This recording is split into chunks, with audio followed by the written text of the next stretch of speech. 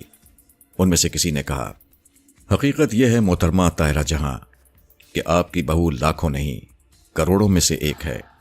اتنی حسین لڑکی کہاں سے حاصل کی ہے آپ نے؟ پھر بارات آ گئی۔ کافی مہمان براہ راست ہوٹل پہنچ گئے تھے۔ زیادہ تر خواتین بارات کے ساتھ آئی تھیں۔ بارات میں دانش بھی شریک تھا اور امتیاز شاہد کے ساتھ ہی تھا، لیکن اس کی نگاہیں چاروں طرف گردش کر رہی تھیں۔ پہلے اسے مرزا اختیار بیگ نظر آئے تو اسے اندازہ ہو گیا کہ یہ لوگ پہنچ چکے ہیں۔ پھر خواتین کے جھرمٹ میں وہ طاہرہ جہاں اور تزین کو تلاش کرنے لگا۔ اسے اس بات پر حیرت تھی کہ ابھی تک یہاں کوئی ہنگامہ نہیں ہوا تھا۔ ظاہر ہے اس کے حکم کے مطابق تزین اگر اپنی منحوس شکل میں آئی تو یہاں تو بھگدڑ مچ جانی چاہیے تھی، لیکن لگ رہا تھا کہ کوئی خاص بات نہیں ہوئی ہے۔ تب اس نے طاہرہ جہاں کو دیکھا۔ وہ بھی کسی خاص کیفیت کا شکار نہیں تھیں۔ دانش کو حیرت ہوئی۔ دو ہی باتیں ہو سکتی تھیں، یا تو تزین آئی ہی نہیں، یا پھر اگر آئی ہے تو اس نے وعدہ خلافی کی ہے۔ آخرکار ماں کے پاس پہنچ گیا۔ طاہرہ جہاں نے اسے دیکھا لیکن کسی خاص رد عمل کا اظہار نہیں کیا۔ البتہ دانش نے طاہرہ جہاں کے پاس پہنچ کر کہا، ماما تزین نہیں آئی کیا؟ کیوں نہ آتی؟ سسر کی چہیتی کیسے نہ آتی؟ ہم آتے یا نہ آتے، لیکن وہ ہے کہاں؟ اسے لڑکیوں نے گھیرا ہوا ہے۔ اصل دلہن تو وہی بنی ہوئی ہے، وہ ادھر دیکھو۔ طاہرہ جہاں نے کہا اور دانش کی نگاہیں اس طرف اٹھ گئیں۔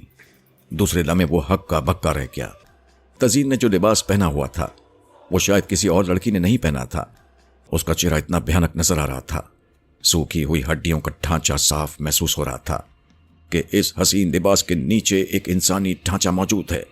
شکل بے حد بھیانک لگ رہی تھی۔ اس نے منہ پر لپسٹک لگائی ہوئی تھی اور اس کے لمبے لمبے دانت چھلک رہے تھے۔ غالباً وہ مسکرا رہی تھی۔ دانش نے پھٹی پھٹی آنکھوں سے یہ سارا منظر دیکھا اور اس کے بعد آس پاس کی لڑکیوں کو جو تزین میں بے پناہ دلچسپی لے رہی تھیں۔ کیا یہ سب پاگل ہو گئی ہیں؟ ان میں سے کسی کو اس ڈھانچے سے کوئی خوف محسوس نہیں ہو رہا ہے؟ یا پھر تزین نے کوئی ایسا ماحول بنا لیا ہے کہ وہ اسے اس حالت میں بھی قبول کرنے کے لیے تیار ہیں؟ دانش نے اپنے اندر بڑی کمزوری محسوس کی۔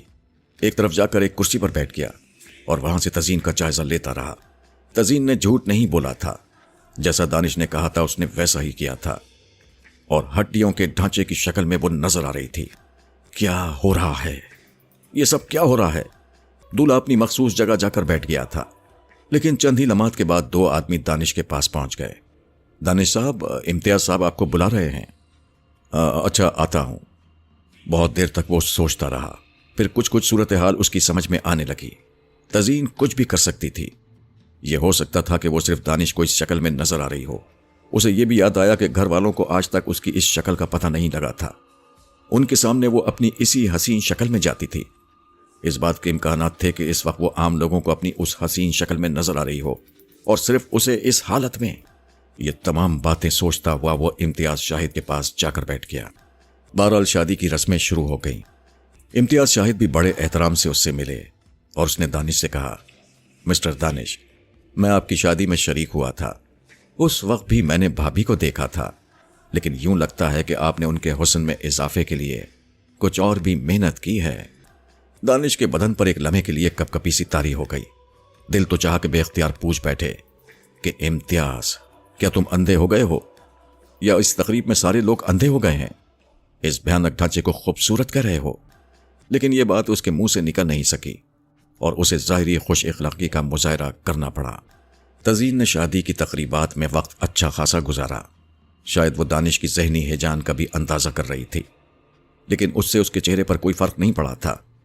تھوڑی دیر کے بعد وہ دانش سے اجازت لے کر لڑکیوں کے جھرمٹ میں پہنچ گئی۔ البتہ اس کے لیے لمبے لمبے دانت مسکراہٹ کے انداز میں باہر نکلے ہوئے تھے اور اس کی آنکھوں سے خوشی کا تاثر جھلک رہا تھا۔ ادھر لڑکیاں تھیں کہ سچ مچ اس کا پیچھا لیے ہوئے تھیں۔ اسے شاید خود بھی اس کا اندازہ نہیں تھا کہ وہ ان کے درمیان اتنی مقبولیت حاصل کر لے گی۔ اچانک ہی اس نے فرخندہ کو اپنی جانب بڑھتے ہوئے دیکھا اور ایک لمحے کے لیے حیران رہ گئی، لیکن حیرانی کی بات نہیں تھی۔ احسان احمد بھی بزنس مین تھے۔ بے شک وہ مرزا اختیار بیگ کے مقابلے کے بزنس مین نہیں تھے، لیکن پھر بھی ان کا اپنا ایک مقام تھا اور آفاق شاہد نے انہیں بھی مدعو کیا تھا۔ چنانچہ وہ بھی اپنی بیگم، بہو اور بیٹے کے ساتھ اس شادی میں شریک ہوئے تھے، البتہ ذرا دیر سے پہنچے تھے۔ فرخندہ کو یہاں آئے ہوئے 5 یا 10 منٹ ہوئے تھے۔ پھر بالکل اتفاقیہ طور پر اس کی نگاہ تزین کی طرف اٹھی تھی۔